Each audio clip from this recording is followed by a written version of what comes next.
नमस्कार, मैं doctor P M Tripathi. वार्ता के इस अंक में मेरे साथ हैं अमित पांडे। जी हाँ, अमित मेरे बहुत ही प्रिय, बहुत ही अ, अब तो पारिवारिक संबंध हैं और अमित बहुमुखी प्रतिभा के धनी, अद्वितीय व्यक्तित्व, सौम्यता, शिष्टता और विनम्रता इनका स्वभाव है। सबसे बड़ी बात 2008 में बीटेक करने के बाद इन्होंने 2011 तक भारत अर्थ बीईएमएल में काम किया, भारत अर्थ मूवर्स लिमिटेड में। उसके बाद उन्होंने बीएचईएल में 2012 से 2019 तक काम किया। यानी कि लगातार स्पेशलिस्ट के तौर पर, विशेषज्ञ के तौर पर टेक्निकल फील्ड में इंजीनियरिंग से आने के बाद लंबा कार्य अनुभव प्राप्त किया और उसके बाद उन्होंने 2019 में उत्तर प्रदेश लोक सेवा आयोग से नायब तहसीलदार के पद पर सफलता प्राप्त की और साथ ही साथ तैयारी जारी रखते हुए 2017 में उत्तर प्रदेश लोक सेवा आयोग में डिप्टी एसपी पुलिस उपाधीक्षक के पद पर चयनित हुए और इसी वर्ष एक और सफलता इनको मिली और इन्होंने एसीएफ के पद पर भी सफलता अर्जित की। लेकिन इन्होंने पुलिस सेवा को चुना और उसके बाद से लगातार ये पुलिस सेवा में रहे। वाराणसी में इन्होंने पुलिस उपाधीक्षक के रूप में, क्षेत्राधिकारी के रूप में काम किया और वहाँ पर अपना सेवा योगदान देने के पश्चात और शासन में इस समय पीटीसी में आप तैनात हैं।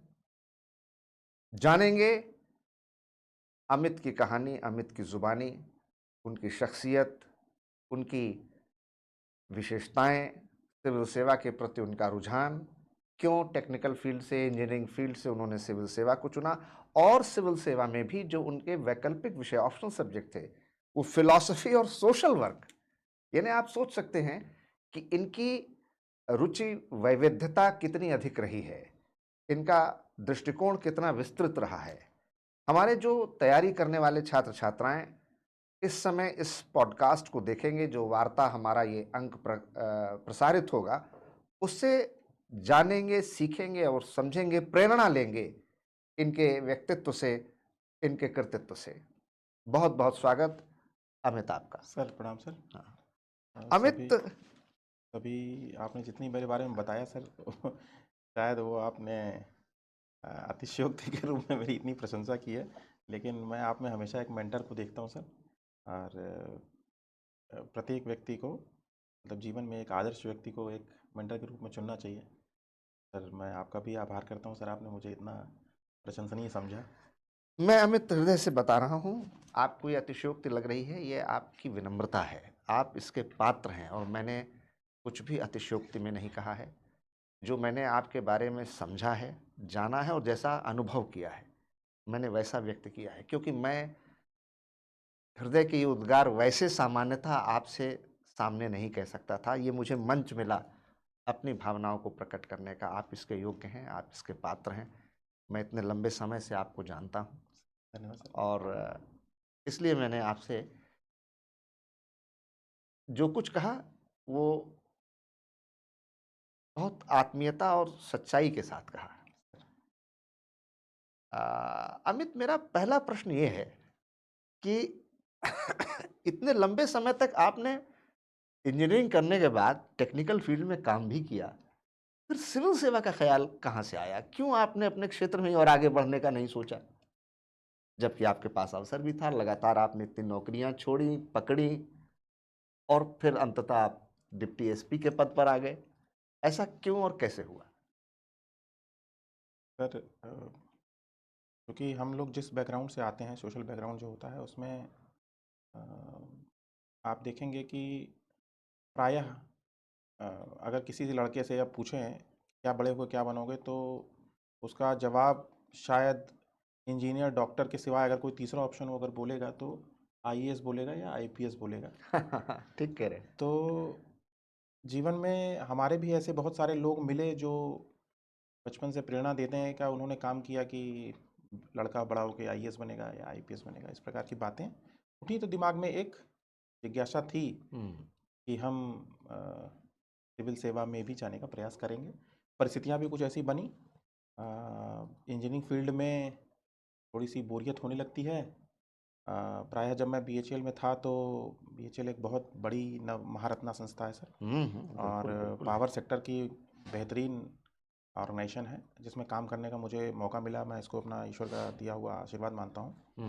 और हमारा बैकग्राउंड, जो कि मैं अगर फ्यूडल माइंडसेट बोलूँगा तो मैं अतिशयोक्ति नहीं बोल रहा हूँगा। कहीं ना कहीं समाज में पदीय व्यवस्था को हमने इतना ज़्यादा सम्मान दिया हुआ है, उस वजह से कहीं ना कहीं हर एक लड़का जो ग्रेजुएट करके निकलता है बिल्कुल उसके ठीक कह दिमाग रहे हैं। में एक बार अवश्य आता है कि मैं भी अपने आप को समाज में किसी प्रतिष्ठित पद पर अपने आप को देखो। स्थापित करूं। उसी हिसाब से जब मैं सिविल सेवा के प्रति मेरा थोड़ा सा रुझान जब डेवलप हुआ, मैंने स्टडी मटेरियल्स देखा। खास तौर से जब सीसैट डेवलप हुआ था तो हम लोगों, खास तौर से इंजीनियर्स वर्ग को एक आशा की थोड़ा किरण सा दिखाई एक दी।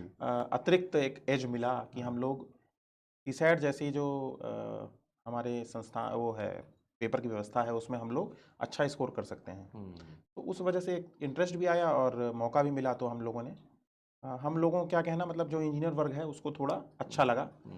तो उस समय प्रयास आप देखेंगे कि पहले भी लोग इंजीनियर बन के सिविल सेवा में सुशोभित हुए हैं, अब थोड़ा संख्या ज़्यादा बढ़ गई है।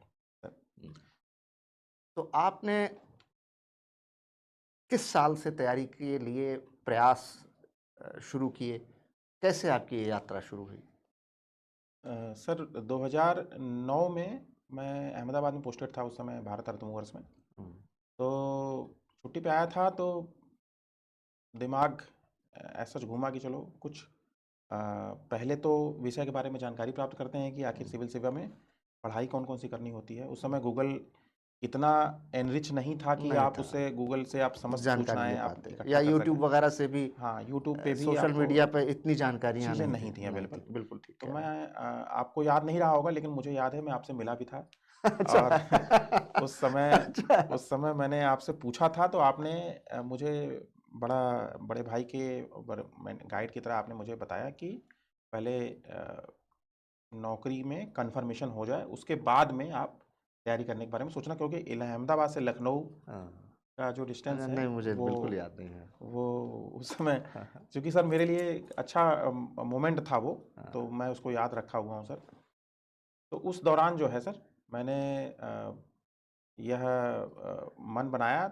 उसके बाद मैं, चूँकि ऑर्गेनाइजेशन लेवल पे भी मेरे विचारों में चेंजेस आया कि मुझे पावर सेक्टर में नौकरी करनी है। फिर पावर सेक्टर उस समय काफ़ी बूम पे था तो बीएचईएल में काम करने का मौका मिला। तत्पश्चात सर हमारे अन्य जो बैचमेट्स थे उनका भी किसी आईएएस आईपीएस में सिलेक्शन हुआ, तो उसकी तरफ से भी एक हमारा मोटिवेट हुआ मैं। मौका मिला तब जब मैं 2014 का मैंने प्रीलिम्स जब दिया था। उस दौरान मैंने पढ़ाई बहुत मैं नहीं कहूँगा कि मैंने बहुत पढ़ाई की थी, लेकिन मैंने जब पेपर दिया था तो मेरा सिलेक्शन जो है वो मात्र 1 मार्क से रुक गया था। तो फिर मुझे उसका यही लगा कि अगर मैं थोड़ा और मेहनत करूँगा तो मेरा निश्चित रूप से हो जाएगा। तो उसको मैंने मोटिवेशन के रूप में लेके आगे बढ़ा। तो 2015 में मुझे पुनः मौका मिला तो मैं इंटरव्यू तक गया था। इंटरव्यू में कुछ, क्योंकि मैं सिविल सेवा के प्रति बहुत ज़्यादा जागरूक नहीं था, सवाल भी कुछ ऐसे पूछे गए थे जिसकी वजह से मेरे इंटरव्यू मार्क्स कम आए थे और मेरा फाइनल सिलेक्शन नहीं हो पाया। तो बहुत मतलब आप जब भी किसी भी एस्पिरेंट से पूछेंगे तो चूंकि सिविल सेवा की प्रक्रिया इतनी लंबी है, बिल्कुल और ख़ास तौर से जब आप स्टेट सिविल सेवा की अगर आपने तैयारी शुरू की तो आपके लिए एग्ज़ाम से लेकर रिजल्ट तक का ही सफ़र बहुत लंबा हो जाता है। तो अगर 2014 का एग्ज़ाम 2014 में हो के अगर आपका रिजल्ट 2015 में आता है तो आप बहुत भाग्यशाली हैं। तो 2000 जब मेरा सिलेक्शन हुआ तो 2016 में मेरी की हुई पढ़ाई उसने मुझे 2019 में रिजल्ट दिया। अरे तब भी जल्दी हुआ। तो 3 साल का जो है एक अच्छा खासा लंबा सफर जो मैं कहता हूँ ना, खासतौर से पीसीएस में सर सिलेक्शन के 5 स्टेप हैं sir, pre, mains, interview, High Court और सुप्रीम कोर्ट। सर तो 5 स्टेप अगर हो गए पूरे तब 5 आपका स्टेप के बाद ही जो है उस लिस्ट में नाम आता है। नाम आता है। आपने लगातार कई सफलताएं अर्जित की राजकीय सेवा में। आपने नायब तहसीलदार के पद पर, फिर डिप्टी एसपी, एसीएफ। आमतौर पर ये अवधारणा है हमारे छात्र छात्राओं के बीच जो तैयारी कर रहे हैं कि 18 घंटे 20 घंटे पढ़ना पड़ता है, सबके बस की बात नहीं है, बहुत असाधारण और बहुत कम लोग हैं, असाधारण प्रतिभा के लोग जो हैं वही आईएएस पीसीएस क्वालिफाई कर सकते हैं, सामान्य पृष्ठभूमि का साधारण मेधा का व्यक्ति इसमें नहीं आ सकता है। परिश्रम तो करना पड़ेगा, लेकिन आप सफल हुए। आपने एक छात्र के रूप में काम करने के बाद, इंजीनियरिंग क्षेत्र से आने के बाद क्या महसूस किया कि एक औसत विद्यार्थी को सिविल सेवा की तैयारी करने के लिए किन बातों का ध्यान रखना चाहिए, कितना समय घंटे का प्रतिदिन पढ़ाई में लगाना चाहिए? आप हमारे तैयारी करने वाले अभ्यर्थियों को मार्गदर्शन दें, बताएं कि क्या तरीका होना चाहिए तैयारी करने के लिए। सर छोटा मुँह बड़ी बात सर, आपके सानिध्य में ही मैं इस स्तर तक आया हूँ और मैं ही आप मुझे मौका दे रहे हैं, इसका मैं अपने आप को भाग्यशाली मानूंगा। जो भी छात्र छात्राएं यदि ऐसा सोचते हैं कि उनको सिविल सेवा की तरफ जाना है, सबसे पहले तो उनको अपने आप को इस काबिल समझना होगा कि मैं इस क्षेत्र में जाने के लिए कंप्लीट रूप से सक्षम हूँ। बिल्कुल ठीक कह रहे हैं। सबसे पहली बात तो यही सबसे है। पहली बाधा, आपके आस पड़ोस अगल बगल वाले लोग आपके दिमाग में बहुत सारे डाउट क्रिएट करते हैं कि पढ़ने में अच्छा नहीं है तो नहीं हो सकता। ये सबसे बड़ी बाधा आपके अपने ही मन में है, पहले तो उसको दूर सबसे करें। बड़ा मिथक सही आप है। इसको तोड़ दीजिए जी, कि जी, बिल्कुल सिविल सही। सेवा कोई बहुत ऐसी कोविटेड सेवा है जिसमें सबसे ज़्यादा टैलेंटेड लोगों को जाना है, तो ऐसा नहीं है। क्योंकि बहुत सारी एमएनसीज जो हैं वो टैलेंट के दम पर लोगों को ले जाती हैं, और सिविल सेवा में आपको जनता के प्रति आपकी जो भावनाएं हैं, आप जनता के प्रति जो सेवा है, अगर आपका उसमें समर्पण है तो आपकी जरा भी इच्छा है तो आपको उसमें अपने आप को इस काबिल समझना चाहिए कि हाँ, मैं इस प्रकार की तैयारी कर सकता हूँ और मुझे करना है। ठीक बात है। उसके बाद की स्टेप आती है पढ़ाई। तो आज के समय में सर स्टडी मटेरियल की कोई कमी नहीं है। कमी नहीं। आप नेट पे बिल्कुल। जाइए, आपके पास 10 ऐसी वेबसाइट्स मिल जाएंगी जहां पर आपको स्टडी मटेरियल बिल्कुल, बिल्कुल। बेस्ट से बेस्ट अवेलेबल है। अगर आपने अपना टाइम स्टडी मटेरियल्स में गंवाया, हाँ, इंफॉर्मेशन ओवरलोड है, हाँ, बल्कि अगर अब तो यूं इन्फॉर्मेशन कहें। ओवरलोड है तो आपकी पढ़ाई 1 साल की वो कब 3 साल में परिवर्तित हो जाएगी पता नहीं पता चलेगा। नहीं चलेगा। जरूरी है कि आप सब्जेक्ट मटेरियल जो है आपके पास लिमिटेड रहे और आप उसको अनलिमिटेड टाइम रिवाइज करें। बहुत ठीक अगर बात। अगर आपने दिए हुए स्टडी मटेरियल को आपने जितने ज़्यादा बार रिवाइज करेंगे, आप उतने बार उसके कंटेंट को रिप्रोड्यूस कर पाएंगे अपनी एग्जामिनेशन कॉपी में। बिल्कुल ठीक कह रहे हैं। तो मेरा सर बहुत सिंपल सा फंडा रहा है कि अगर आपने कोई भी सब्जेक्ट मटेरियल पढ़ा तो और आपने एक ही किताब से आपने 10 बार एक टॉपिक को पढ़ा, तो आपके किसी भी आप एग्जामिनेशन को उस सब्जेक्ट में आप आराम से बीट कर सकते हैं। ठीक कह रहे हैं, बिल्कुल सही कह रहे हैं। तो सभी छात्र छात्राएं यदि इस पॉडकास्ट को देख रहे हैं और उनको लगता है, और सभी टॉपर्स में आप देखेंगे कि करीबन करीबन ये कॉमन बात है कि revise as many as times you can, correct. And then only you can write what you want. बिल्कुल ठीक। Otherwise it will be difficult to think there and write there because time is very तो limited. कितने घंटे औसतन प्रतिदिन एक विद्यार्थी को सिविल सेवा की तैयारी में अपनी ओर से देना चाहिए? सर मेरे हिसाब से 3 घंटा पर्याप्त है। 3 घंटा 3 पर्याप्त घंटा है। पर्याप्त है। अच्छा। अगर आपने किसी भी सब्जेक्ट को चूंकि सर ये भी बड़ा एक सब्जेक्टिव सा क्वेश्चन है, सबकी अपनी अपनी मेधा है, हाँ, नहीं, और एक औसत लर्निंग यदि एबिलिटी अगर सबकी आप एक अलग-अलग होती है। औसतन हैं तो आप मानेंगे कि ज़्यादातर हमें पढ़ाई उन सब्जेक्ट की करनी पड़ती है जो हमने 10वीं तक पढ़ाई की है, करेक्ट। और करीबन करीबन वही सब्जेक्ट हैं जिसको हमें अब थोड़ा रूपांतरित रूप में ज़्यादा डेप्थ के साथ पढ़ना होता है। बिल्कुल ठीक है। तो आप देखेंगे कि अगर आपने कुछ कुछ सब्जेक्ट मटेरियल आपने पढ़ रखा है और आपके पास एक लिमिटेड टाइम है, मान लीजिए 3 महीना प्रीलिम्स का बचा है और आपको पढ़ना है, तो आपकी जाहिर सी बात है आपको एक लंबे समय तक आपको बैठ के पढ़ना पड़ेगा और आपको उस 3 महीने में पूरे साल भर का कोटा खत्म करना है। ठीक कह रहे हैं। तो अगर आपने साल भर, मान लीजिए आज कोई डेट में कोई 2026 पीसीएस की तैयारी कर रहा हो या 2026 आईएएस की तैयारी कर रहा हो, तो उसके पास मोटा मोटा 6-7 महीना है। उस 6-7 महीने में अपने टाइम को डिस्ट्रीब्यूट कर लें, हर टॉपिक को के बारे में एक टाइम शेड्यूल बना लें, माइक्रो टॉपिक्स तैयार कर लें और प्रीवियस ईयर क्वेश्चंस और जो मॉक टेस्ट वगैरह हैं उसकी आप तैयारी कर लें। मुझे नहीं लगता कि अगर आपने 3 घंटा सुबह 3 घंटा शाम में अगर आपने पढ़ाई की है तो उसके बाद आपको, मुझे नहीं लगता कि किसी को बहुत ज़्यादा सोचने की आवश्यकता है कि उसने कम पढ़ा है या उसके पास स्टडी मटेरियल कम रहा है। यानी ऑन एन एवरेज 5 से 6 घंटा अगर आप पर डे पढ़ रहे 5 हैं से तो 6 घंटा सफिशिएंट है। पर्याप्त है सर। बिल्कुल ठीक बात है। अब जो स्टेम यानी साइंस, टेक्नोलॉजी, इंजीनियरिंग या मैनेजमेंट की फील्ड के स्टूडेंट नहीं हैं, ह्यूमैनिटीज़ या सोशल साइंसेज, आर्ट्स के स्टूडेंट हैं, उनकी एक बड़ी समस्या है कि सीसैट ही नहीं क्वालिफाई कर पाते, और बावजूद इसके कि वो केवल क्वालिफाइंग पेपर है उतने मार्क्स भी नहीं आ पाते। उनके लिए मैथ्स, रीजनिंग, इस तरीके के सवाल या इंग्लिश जो कॉम्प्रिहेंशन आता है वो उससे बड़ा डरते हैं। उसकी तैयारी करने के लिए उनको क्या करना चाहिए? सर अगर आप पेपर 2 सीसेट की बात करें तो उसमें हर आदमी के या हर छात्र के इंटरेस्ट की चीज़ें उसमें रहती हैं। रहती है।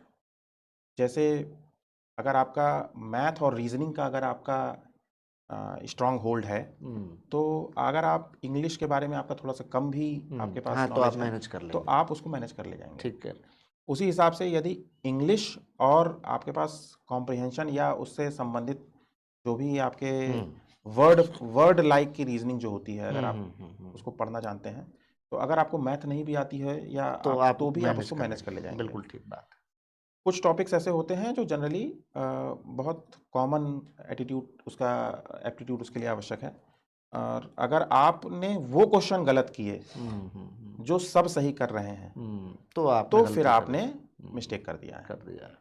कुछ ऐसे टॉपिक्स होते हैं सर हर एग्जाम में जो सबसे बेसिक नॉलेज होती है, और आपने उस बेसिक नॉलेज में अगर आपने एरर कर दी तो मतलब आप कम से कम वो क्वेश्चन तो आप पीछे हो गए, क्योंकि ठीक कह बाकी रहे हैं। सारे टॉपिक्स तो बिल्कुल ठीक कह रहे हैं। सबके स्ट्रांग होल्ड नहीं होंगे।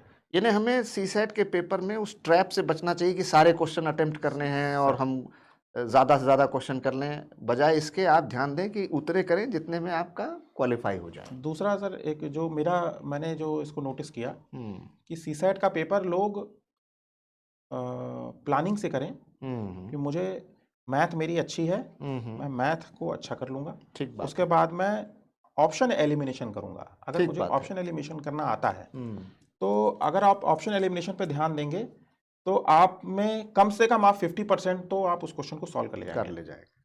बिल्कुल ठीक है। अगर कई बार आपके पास ऐसे सवाल आते हैं जिसमें आपको लास्ट डिजिट पता हो तो आप पूरा आंसर क्लियर कर लेंगे। क्लियर कर लेंगे। अगर उसी हिसाब से एक जनरल स्टडीज़ के लिए भी अगर आपने एक हल्का सा आइडिया है तो आप आराम से ऑप्शन एलिमिनेट करके उस आंसर को क्लिक कर सकते क्लिक कर हैं, सकते चाहे यूपीएससी हो या यूपीएससी। ठीक कह रहे हैं। मेन के लिए आंसर राइटिंग की प्रैक्टिस करना, पिछले सालों के प्रीवियस ईयर क्वेश्चंस को सॉल्व करना, अपने आंसर्स में ब्राउनी पॉइंट्स वैल्यू एडिशन करना, इसके लिए क्या क्या करना चाहिए? सर जमाना चैट जीपीटी का है, जमाना जमाना चैट AI का जीपीटी है, का है। हमारे टाइम पर नहीं था। मैं अभी भी जैसे अगर मुझे कोई कहे मुझे किसी टॉपिक के बारे में ब्रीफ इंट्रोडक्शन चाहिए तो I will tell my Chat GPT that assistant कि वो मेरे उस टॉपिक के बारे में तैयार कर दे मुझे, तो वो मुझे एक जनरल ओवरऑल आइडिया दे देगा। और अगर मैं उसको कह दूं कि give me UPSC kind of information to that तो वो उस लेवल के दे तो देगा। वो यूपीएससी लेवल के फ्रेम्ड आंसर दे देगा। तो बिल्कुल अब समय आता है कि आप उसका प्रयोग कैसे करेंगे, क्योंकि ये तो इंटरटेनमेंट की बात हो गई। चैट जीपीटी से कोई यूपीएससी तो क्वालिफाई नहीं कर सकता ना। और वहाँ आप तो चैट जीपीटी और नहीं चैट यूज जीपीटी का करेंगे। प्रयोग आप चूंकि आपकी इंटेलिजेंस जो है वो आपकी एनालिटिकल होनी चाहिए, खुद की होनी चाहिए, तो आप जाहिर सी बात है कि चैट जीपीटी को आप एज ए असिस्टेंट आप यूज कर सकते हैं। तो मैं तो जितने भी एस्पिरेंट हैं या जितने भी ऐसे लोग हैं जो तैयारी करने की इच्छा रखते हैं और किसी एक स्टेज तक पहुंच चुके हैं ताकि उनको मेंस की आंसर लिखना है, introduction and conclusion, the best introduction and conclusion, अगर उनको हर टॉपिक पर तैयार रहना पड़ेगा क्योंकि समय कम है। समय का अगर आप सोचें कि हम वहां पर निबंध की तरह लिखेंगे तो आप निबंध की तरह नहीं लिख पाएंगे। आपके पास वर्ड 200 लिमिट है, 200 मार्क्स टाइम का लिमिट है। क्वेश्चन है। हाँ, कुछ क्वेश्चंस 8 नंबर में आते हैं, कुछ क्वेश्चंस 10 नंबर में आते हैं। हाँ, तो आप देखेंगे कि आप 8 नंबर में अगर आप 15 नंबर का अगर आंसर लिखेंगे तो आपने अपना समय खराब किया। तो जरूरी है कि हम हर टॉपिक पर हमारे खुद के बनाए हुए ब्रीफ नोट्स रहें। हमारे इंट्रोडक्शन हमें क्या लिखना है, हमें क्या कंक्लूजन लिखना है, हमारी डेटा एनालिटिक्स क्या है उस पर, हमारे खुद के हमारे ओपिनियन क्या है, और सबसे पहले तो क्वेश्चन की हमें डिमांड जाननी पड़ेगी कि वो क्वेश्चन हमसे फैक्चुअल आंसर चाह रहा है या हमसे वो एनालिटिकल आंसर चाह रहा है। अगर बिल्कुल एनालिटिकल ठीक चाह बात। रहा है तो आपको अपनी एनालिसिस को स्पेशल मेंशन करते हुए जरूर लिखना पड़ेगा, आंसर पॉइंट्स में देने पड़ेंगे। अदरवाइज पूरा आंसर 120 वर्ड का या 140 या 180 वर्ड का जो इसमें लिमिट चल रही है उसके हिसाब से कोई आंसर उतना पढ़ने के लिए आपका बैठा नहीं है। हो सकता है आपने बहुत आंसर लिखा हो और वो आंसर का जो कंटेंट है वो आपने बीच में कहीं लिखा हो सकता है वो किसी की पकड़ में ही ना आए। ना आए। तो ठीक कह रहे हैं। अब कोशिश ये करें कि अ, हर सब्जेक्ट पर आपके अपने छोटे छोटे लाइन के 4-4 लाइन के कंक्लूजन और इंट्रोडक्शन जरूर रहें। रहे। कुछ ड्रॉबैक अगर आपके पास उसके फ्लो चार्ट है, कुछ आपके पास क्लिप आर्ट टाइप की अगर आप कुछ बना सकते हैं तो वो और आपके लिए एडेज होगा। बिल्कुल। क्योंकि आप कंपटीशन लगातार देते रहे, क्वालिफाई भी करते रहे, और अब इधर सोशल मीडिया, ऑनलाइन प्लेटफॉर्म्स, यानी बहुत सारे सोर्सेज हैं जहां से आपको स्टडी मटेरियल, रेफरेंस, टेक्स्ट सब मिल जा रहा है। सर अब समस्या मैं देख रहा हूं कि ये नहीं है कि कहाँ से पढ़ें, समस्या ये है कि क्या-क्या ना पढ़ें और कितना ना पढ़ें।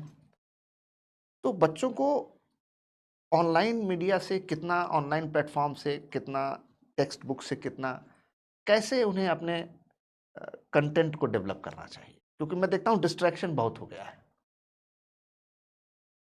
सर डिस्ट्रैक्शन बहुत ज़्यादा है। ऑलमोस्ट मैंने 1-2 कंटेंट ऐसे सोशल मीडिया पे देखे जो तैयारी करने वाले प्लेटफॉर्म हैं, खासतौर से वो लड़कों को गाइड करते हैं और उनके द्वारा ऐसे नोट्स बनाए गए जो ऑलरेडी बुक में लिखा हुआ है। तो क्या उसमें फिर आपने ऐसा यूनिक है जिसको आपने एक नंबर? एनसीईआरटी की बुक या आपने एक स्टडी मटेरियल आपने पकड़ा हाँ, और उसी उसको कॉपी कट को कॉपी उतार दिया, पेस्ट कर दिया। तो मुझे नहीं लगता कि वो किसी इससे प्रकार से काम नहीं आएगा। मददगार है। नहीं, बिल्कुल नहीं होगा। मददगार वो तब है जब किसी एक टॉपिक पर आपके स्वयं के विचार होने चाहिए, बस बस आपकी अपनी एक यूनिक आइडियोलॉजी उस पर होनी चाहिए। आपके एक स्वयं स्वतंत्र विचार हों हम्म, और एक ऐसा विचार जो अनबायस्ड हो। हम्म, आपने उस टॉपिक पर पॉजिटिव एंड नेगेटिव बोथ आपके एक व्यूज़ होने चाहिए। हम्म, साथ ही स्टडी मटेरियल के संबंध में जो आपने पूछा सर, स्टडी मटेरियल आज की डेट में मैं किसी एक संस्था का नाम लूँगा तो वो ठीक नहीं होगा। लेकिन आप अगर मुखर्जी नगर दिल्ली में रहते हैं, आपके पास स्टडी मटेरियल की कोई कमी नहीं है। इवन आप लखनऊ में रहते हैं या किसी एक छोटे शहर में रहते हैं तो भी आपके पास स्टडी मटेरियल की कोई कमी नहीं है। नहीं है। आज की डेट में मोबाइल पे सब है। सब है, सब है। मोबाइल पर आप किसी भी आप चाहे आप पीआईबी की अगर साइट खोलते हैं तो हाँ आपके हाँ, पास बिल्कुल बिल्कुल। सारे करंट अफेयर्स आपको मिल सब जाएंगे। सब मिल जाएगा, सब मिल जाएगा। मेरे हिसाब से स्टडी मटेरियल लिमिटेड रखें। एनसीईआरटी की बुक्स आपकी सबसे मौलिक हैं सर, उसको तो स्किप नहीं किया जा सकता किसी भी तरीके से। कुछ एक आपके पास बेसिक रेफरेंस जो बुक होती हैं जो जनरली सबको पता है कि हमें पॉलिटी कहाँ से पढ़नी है, हमें इकोनॉमिक्स कहाँ से पढ़नी हाँ है। हाँ, बिल्कुल, वो रेफरेंस बुक तो सबको और अवेलेबल है। और यदि आपके पास समय पढ़ने का बहुत ज़्यादा नहीं है तो कम से कम सुनने के भी बहुत सारे ऑप्शन अवेलेबल हैं। अवेलेबल, बिल्कुल। आप किसी भी किताब को आज की डेट में हाँ हाँ, उसका ऑडियो सुनने के वर्जन भी ले आपके सकते पास हैं। बहुत सारे वर्जन हाँ हैं। हाँ, बिल्कुल आप बिल्कुल। आराम से अपने डेस्क पे बैठे बैठे या कहीं हाँ, बैठे आते बैठे आप जाते उसको सुन ट्रेन में, सकते हैं। बस में आप सुनते पढ़ते। 2017 के बाद से जो रिवॉल्यूशन आया है इंटरनेट का, वो उसने स्टडी मटेरियल की उपलब्धता में अब सर कोई कमी नहीं छोड़ी कमी है। नहीं, कमी नहीं। मैं अपनी तरफ से तो जब मुझे लगा सर कि जितना समय चेंज हुआ है आपको कहीं ना कहीं गूगल से जो हेल्प मिलती थी वो आज आपके समय में तमाम एआई प्लेटफॉर्म से मिल रही है। मिल रही है। और आप जिस भाषा में चाहते हैं, आप जिस वे में चाहते हैं, आप पॉजिटिव चाहते हैं, नेगेटिव चाहते हैं, बैलेंस आंसर चाहते हैं, सब वो कुछ सब मिल आपको जाएगा। मिल रहा है, बशर्ते आप उसका यूज़ सही से करें। और उसका यूज़ आपको अगर सीखना है तो आपको किसी न किसी को मेंटर अवश्य बनाना पड़ेगा, अदरवाइज आपका भटकाव तय है। अभी ये मेरे पास आपने अभी मेरे बहुत अभी बड़ी मेरे बात पास कही। अभी मेरे पास एक सर फ़ोन आया था। वो लड़के को थोड़ी तकलीफ थी, उसका प्री नहीं निकल रहा था, जबकि अच्छा वो टेक्निकल बैकग्राउंड का आदमी था। तो मैंने उसको पूछा, तो उसने मुझे ये बताया कि मैं याद रख नहीं पा रहा हूँ। तो याद रखने की क्या जरूरत है भाई? तो मैंने कहा कि अगर आपने याद रखना शुरू कर दिया तो आपका डेटाबेस तो बहुत लिमिटेड है। संभव नहीं है कर आप पाना। सोचेंगे कि मैं हिस्ट्री के सारी डेट्स याद कर लूँगा, कैसे मैं संभव है? ज्योग्राफी का पूरा मैप्स याद कर लूँगा, तो संभव ही नहीं है। इकोनॉमी के सारे डेटा रख इकोनॉमी का मैं लेंगे। डेटा याद रख लूँगा। चूँकि फैक्चुअल इन्फॉर्मेशन यूपीपीएससी ज़्यादा पूछता है, हाँ, तो आप इस बारे में तो आप भूल ही जाए कि आप याद रख सकते हैं। तो बेस्ट ऑप्शन आपका हमेशा ऑप्शन एलिमिनेशन रहता है। और दूसरा ऑप्शन ये रहता है कि आप कितने बार उस फैक्ट को आंखों के सामने से आपके गुजर रहा है। अगर आपके सामने से फैक्ट लगातार गुजर रहा है तो आपको याद करने की आवश्यकता जरूरत नहीं है। नहीं, बिल्कुल ठीक आपने यूपी का बजट अगर पढ़ा तो आपने एक बार पढ़ा, दो बार पढ़ा, तीन बार पढ़ा, चार अपने पढ़ा, आप उसके बाद आपके आपको बिल्कुल एक रिकॉइल एक में हो लाइन जाए। पे पता होगा कि इस लाइन पे इस बजट की वैल्यू या इसने हमारे इतनी इनकम और इतनी एक्सपेंडिचर रही है। ठीक कह रहे हैं, बिल्कुल ठीक कह रहे तो ये मैंने उसको समझाया और मुझे उम्मीद है कि सर उसका इस बार प्रीलिम्स हो जाना चाहिए, अगर उसने सही तरीके से फॉलो किया होगा तो। हैं। ठीक बात है।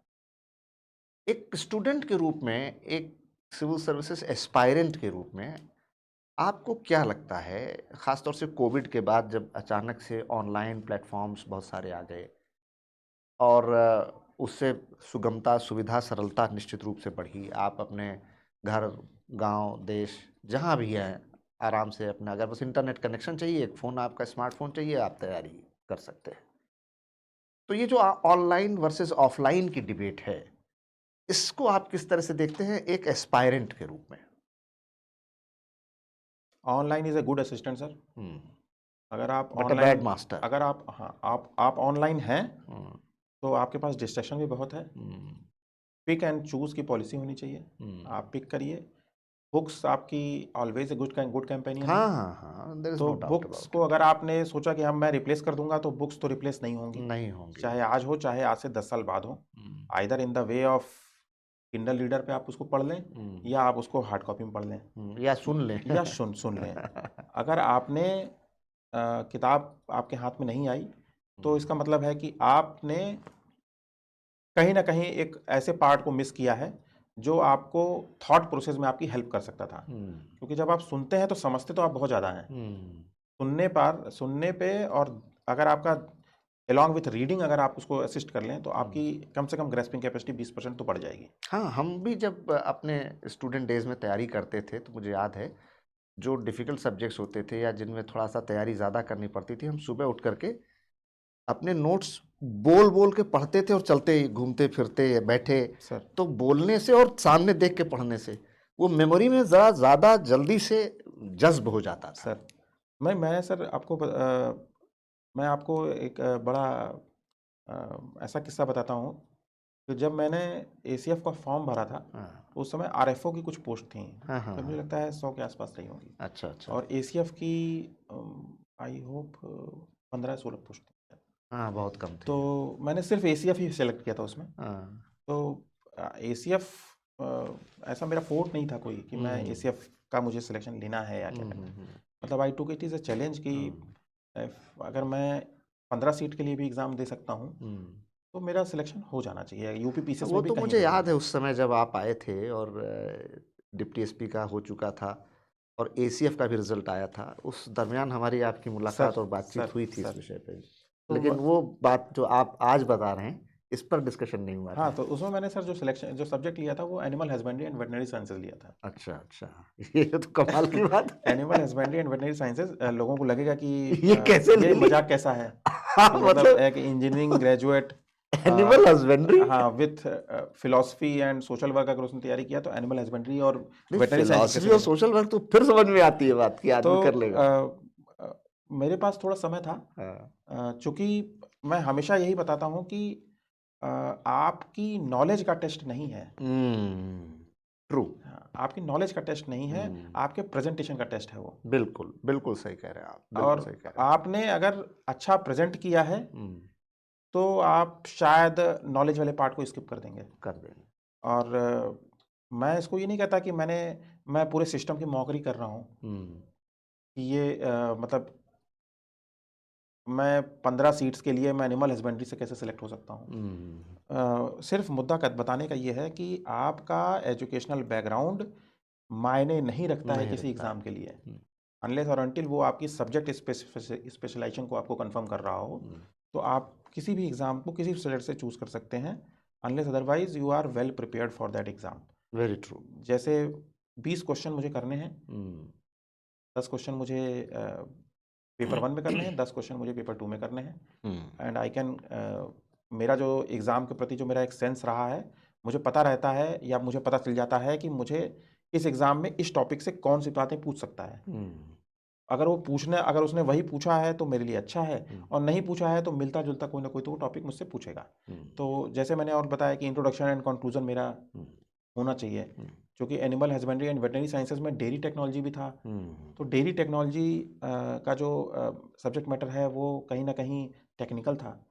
तो हुँ, मुझे ग्रैस्पिंग आसानी हुई, मुझे उस सब्जेक्ट में प्रोसीड करने का मौका मिला। हुँ, तो अ, मैंने जिसको भी सर अभी तक मैंने गाइड किया, हुँ, उसमें मैंने हमेशा ये कहा है कि always start with the most interesting topic. बिल्कुल ठीक बात। Otherwise you will lose interest in that interest subject. हाँ, बिल्कुल सही बात। पहले ही बार में आपका इंटरेस्ट खत्म हो जाएगा तो आप आगे हाँ, कैसे तो बढ़ेंगे? अगर मुझसे कोई कहे कि मैं फ़िलॉसफ़ी पढ़ूँ और मैं इमैनुअल कांत से शुरू कर दूँ, हाँ, तो फिर आप तो बंद ही फिर कर आप देंगे। फ़िलॉसफ़ी मुझे नहीं लगता कि आप 10 दिन से ज़्यादा उसको कवर कर पाएँगे।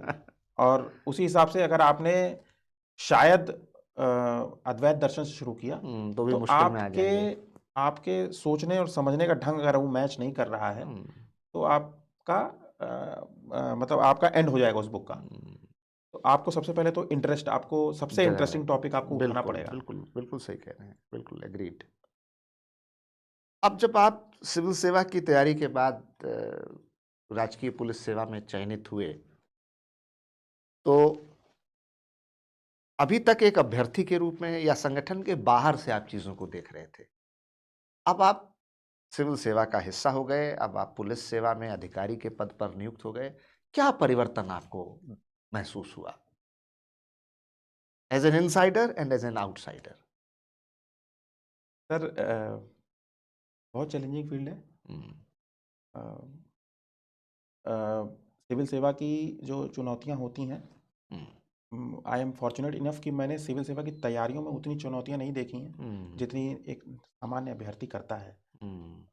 हमारा जब हम पढ़ते थे तो हमें बताया जाता था कि 12 घंटे से तो कम पढ़ रहे हो तो आपका होगा नहीं। होगा ही तो नहीं। 12 घंटा पढ़ना मतलब अपने आप में ही अपने बहुत बड़ा स्ट्रगल है। हुँ, और फिर यहाँ पे कम से कम आपकी दिन भर में 12 घंटे की तो ड्यूटी होती है ज़ाहिर-सी बात है। इससे पुलिस कैसे कम विभाग में। होगा? तो कहीं न कहीं चैलेंजिंग है, हुँ, ओवर एग्ज़ॉस्टिव है। हुँ। और मैं ये कहूँगा कि क्योंकि ड्यूटी आवर्स आपकी आपके फिक्स नहीं है पर्सनैलिटी ना। को आपकी पर्सनैलिटी को अ, पुलिस 24/7 काम करती पुलिस है। 24/7 एक्टिव रहती है सर। हुँ, एक एज़ एन ऑफ़िसर ये रिस्पॉन्सिबिलिटी और बढ़ जाती है। ज़ाहिर-सी बात है। चैलेंजेस भी हैं। हुँ, और चूँकि सिस्टम जो अपना पुलिस विभाग का सिस्टम है, हुँ, उसमें आपको अ, निर्देशों, आदेशों के साथ में उसको पालन करना होता है। बिल्कुल। आप बहुत ज़्यादा नियम कायदे से आप ऑब्जेक्टिव चलें, नहीं हो सकते, बहुत ज़्यादा सब्जेक्टिव नहीं हो नहीं हो सकते। सकते। तो without saying much about the service sir, हुँ, मैं यही कहूँगा कि anybody who is opting for deputy SP hmm, should be ready to serve the state, serve the public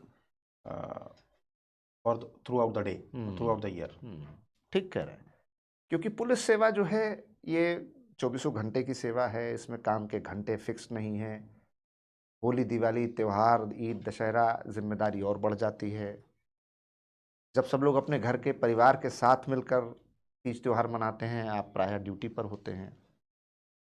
तो आपके लिए पुलिसिंग का एप्टीट्यूड अगर नहीं है तो ये सेवा सबके बस की बात नहीं है। मुश्किल है, चुनौतीपूर्ण है, ये बात सही है। तो एक वर्किंग प्रोफ़ेशनल अगर तैयारी कर रहा है जैसा कि आप थे, तो जाहिर सी बात है अगर कोई वर्किंग प्रोफेशनल तैयारी करते हैं तो उनका एक प्रोडक्टिव आवर दिन का अपने ऑफिस के कामकाज में चला जाता है। तो बहुत हुआ तो सैटरडे संडे या छुट्टियों में उनको पढ़ने का ज़्यादा मौका मिल सकता है, या फिर वर्किंग आवर्स के आगे पीछे जैसे भी समय निकाल कर वो पढ़ें। ऐसे लोग जो मेरे पास आते हैं, और बहुत सारे हमारे स्टूडेंट, और आप भी उनमें से थे, जब आप सेलेक्ट हुए तो आप वर्किंग थे ऑलरेडी ही, सर तो वो तैयारी करते समय कैसे टाइम मैनेजमेंट करें? मैंने सर जो मैंने बात बताई हम्म, कि start with the interesting topic, हम्म, वो उन्हीं लोगों के लिए ज़्यादा मायने रखती है हम्म, जिनको तैयारी करने में थोड़ा डाउट है, हम्म, उनको लगता है कि मुझे जाना चाहिए या नहीं जाना चाहिए। हम्म, स्टेट सिविल सर्विसेज या सिविल सर्विसेज जो है हम्म, अ, आपकी सोशल प्रेस्टीज के साथ साथ आपकी सोशल रिस्पॉन्सिबिलिटीज़ को भी हम्म, अ, अग्रसर करती हैं सर। हम्म, तो अगर time management is the most important thing, हम्म, चाहे आपकी सर्विस में हो, आपकी सर्विस के दौरान तैयारी हो, हम्म, या इनफैक्ट आपका फैमिली रिस्पॉन्सिबिलिटीज़ को निभाना हो, हम्म, तो जब भी एग्ज़ाम हो रहा होता है उस दौरान भी हमें टाइम मैनेजमेंट ही करना होता है। हम्म, तो जब हम तैयारी कर रहे होते हैं, ख़ास तौर से जब हम जॉब में होते हैं, हम्म, तो सबसे हमारा इम्पोर्टेंट आता है कि हम अपनी जो सैलरी को ले रहे हैं उसको जस्टिफाई करें, और उस जस्टिफिकेशन के साथ साथ जो भी हम एक्स्ट्रा एफर्ट लगा सकते हैं हम्म, वो हमें थ्रू आउट द डे तो हमें लगाना पड़ेगा। हम्म, अदरवाइज़ अगर हम सोचेंगे कि हम सैटरडे संडे का वेट करेंगे हम्म, तो सैटरडे संडे में तैयारी नहीं होती है सर। नहीं होती है। अ, आप 9 to 5 हो सकता है जॉब हो आपकी, हो सकता है 9 to 9 हो, हम्म, कई बार किसी भी अदर फील्ड में भी हो सकती है। जाहिर सी बात है। तो आपको without being dishonest to the organisation for which you are working, हम्म, आपको टाइम आफ्टर ऑफिस आवर्स निकालना पड़ेगा। हम्म, चाहे 2 घंटा निकालें, रेगुलर रेगुलर निकालें। हाँ, मतलब regularity, consistency regularity is very regularity important. Is important. बहुत सारे लोग हैं जो एक बार में एग्ज़ाम निकाल लेते हैं, हम्म, और मैं तो यही कहूँगा कि if they are one time success they have received, hmm, they have achieved, तो you can't learn from that hmm, that person unless and until he is not a जिसने संघर्ष ही नहीं किया, स्ट्रगल अगर इसने नहीं किया है, उतार तो चढ़ाव हाँ, परीक्षा की नहीं तो देखे, आप उससे सीख नहीं सीख नहीं पाएंगे। सकते। वो खुद नहीं, उसने जो लर्निंग प्रोसेस है वो नहीं हाँ, जो उससे लर्निंग गुजरा। प्रोसेस है वो आप सोचें कि मैं बहुत ऐसे आदमी से सीख लूँ जिसने पहली बार में एग्जाम दिया और पहली बार में एसडीएम बन गया या डिप्टी एसपी हाँ, बन गया। ही इज़ ए गुड, मतलब he is a good student, he is a हाँ, गुड परफॉर्मर, हाँ, but you can't get much वो ऑफ एग्जाम्पलर नहीं हो द सकता वो। Learning from his struggle. वो मतलब एग्जाम्पलर नहीं, एग्जाम्पलर नहीं हो दृष्टांत सकता, नहीं है कि एग्जाम्पल नहीं हो उससे सकता। सीख तो नहीं सकते आप। मैं तो सर आज की डेट में अगर मुझसे कोई कहे तो आई can say that these are the things you should not do हाँ, and these are the things you should must do. Dos and don'ts की एक डूज लिस्ट एंड डोंट्स बनानी की जो पड़ेगी। लिस्ट है, अगर आपकी स्टडी मटेरियल के साथ साथ आपके खुद के एक्शंस और आपके रिएक्शंस में अगर नहीं है, हम्म, तो फिर आपके लिए मुश्किल है। ठीक फिर कह रहे आप मतलब ये इवन हमारी सर्विस के दौरान भी होता है कि ये हैं। डूज हैं, ये डोंट्स हैं। हाँ, आपको डोंट्स पे ये तो आपका बिल्कुल नहीं करना हो, ये जरूर करना ज़रूर है। करना है। तो डोंट्स एंड डूज़ आपके इस पूरी तैयारी के दौरान भी आपकी हाँ, मदद करते हैं। ठीक कह रहे हैं। तो फर्स्ट ऑफ ऑल जब आप सिंसियर होते हैं हम्म, तो आप स्वयं की आपकी ये आपकी कॉग्निशन होती है, हमारे अंदर की जो इंट्यूशन होती है वो कहती है कि this should not be done, hmm. Don't. अगर आप तैयारी कर रहे हो, क्लब जा रहे हो, आप देखिए, बाजार घूम आपके रहे हो, दिल आप दिमाग में एक हिस्सा होता है ब्रेन का जो सर बताता है कि आपको करना नहीं चाहिए। सर अब आप कर दीजिए वो अलग बात वो है, अलग बात है लेकिन आपका मॉरल कॉन्शियसनेस तो आपको एक बार सर। सिग्नल करता है, बिल्कुल नहीं कि गलत है ये। बिल्कुल।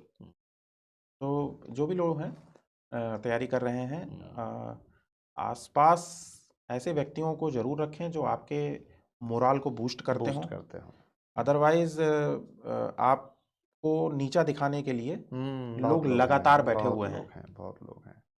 आपको नीचा दिखाने के लिए, आपको हतोत्साहित करने का हतोत्साहित करने के लिए। सही कह रहे हैं आप। अब मान लीजिए सिलेक्शन हो जाता है, तो एक पुलिस ऑफिसर की उत्तर प्रदेश में हमारी जो ट्रेनिंग एकेडमी है, वो कितनी ट्रेनिंग टफ होती है, उसके लिए कितनी फिजिकल फिटनेस चाहिए? क्या एक साधारण शारीरिक सौष्ठव का फिजिकल एंड्योरेंस जिसके पास बहुत ज़्यादा नहीं है, वो ट्रेनिंग को compete कर सकता है, या बहुत चैलेंजिंग टफ ट्रेनिंग होती है? ट्रेनिंग का क्या प्रोसेस होता है, कितने दिन की होती है? ट्रेनिंग सर शेड्यूल में हमारे 12 महीने 15 दिन की होती है, अच्छा। जो आपको ट्रेनिंग एकेडमी में बितानी होती है। हम्म। उसके दौरान आपको अ, हम लोगों के यहाँ रिवाली का सिस्टम होता है। हम्म।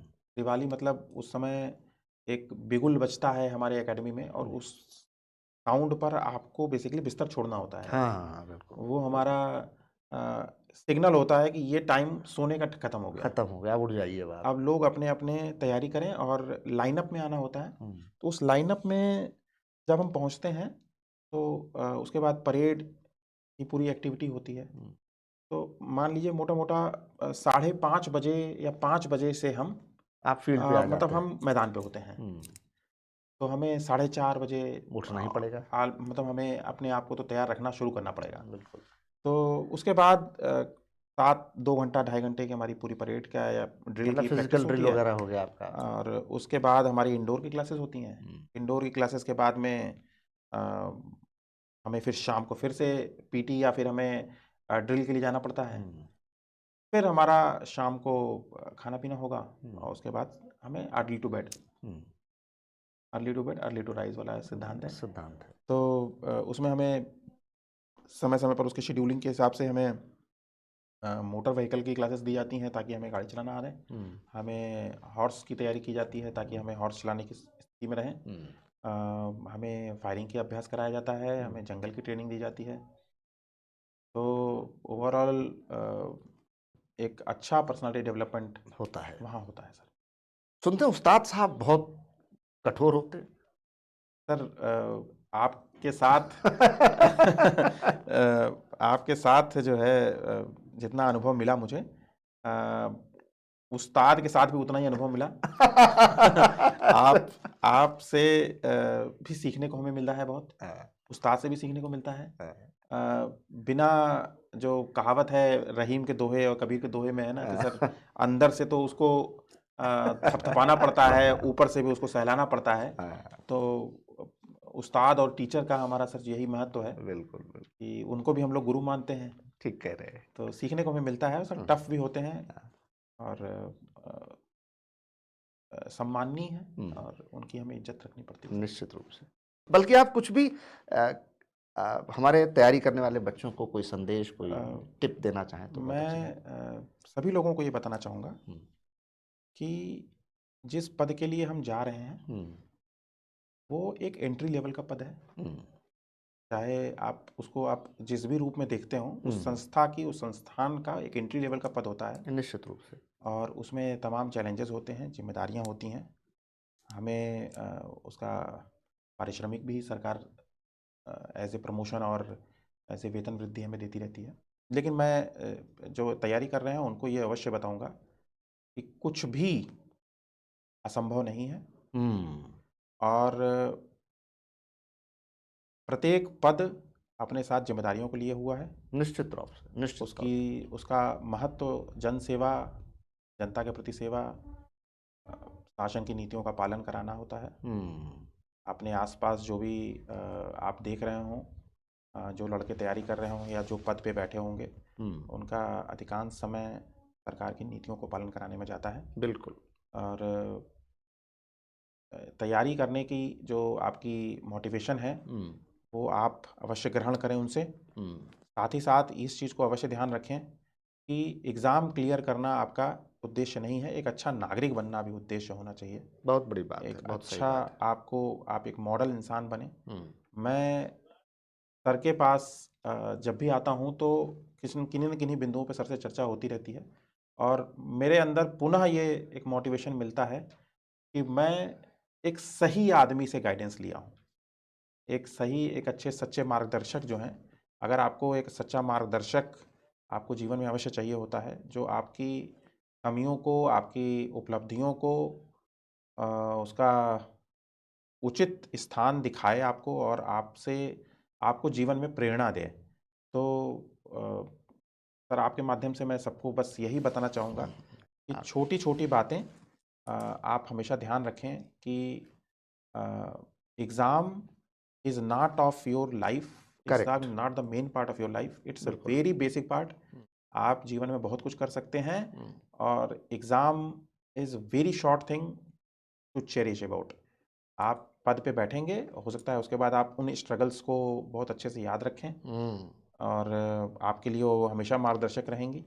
परंतु एक अच्छे इंसान के रूप में आपकी पहचान हो, ये हमारा मुख्य रूप से बिल्कुल पहचान सही होनी कह चाहिए रहे सर। हैं, बिल्कुल बहुत बड़ी बात, बहुत अच्छी बात और बहुत सच्ची बात आपने कही।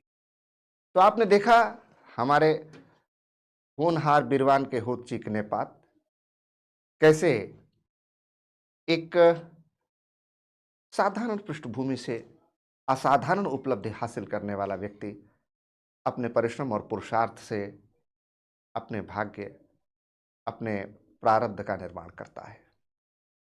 देखते रहें हमारा कार्यक्रम वार्ता, जो एक शैक्षणिक कार्यक्रम है, जो सिविल सेवा, न्यायिक सेवा के अधिकारियों की तैयारी करने वाले बच्चों का मार्गदर्शन करता है। जुड़े रहें हमारे न्यूज़ चैनल और देखें वार्ता।